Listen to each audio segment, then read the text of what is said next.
अस्सलाम वालेकुम नाजरीन, आप देख रहे हैं JN न्यूज़ और मैं हूं आपकी होस्ट रुबीना चौधरी। सबसे पहले नजर डालते हैं आज की अहम खबरों पर। रावलपिंडी खबर शामिल करते Mohammad Ali Satti, crime reporter JN news.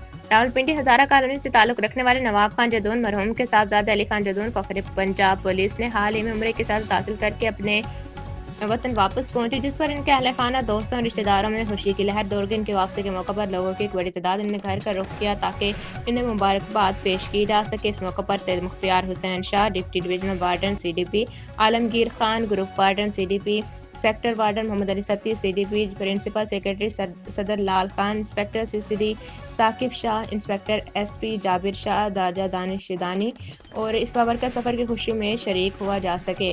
घर का माहौल नहायत खुशगवार और रूहानी था, जहाँ हर शख्स इस मुकद्दस फरीज़े की अदायगी पर मसरत का इजहार कर रहा था। अली जदून खान के चेहरे पर एक खास नूर, सुकून और इत्मीनान नुमाया था, जो इस रूहानी सफ़र के गहरे असरात की अक्कासी कर रहा था।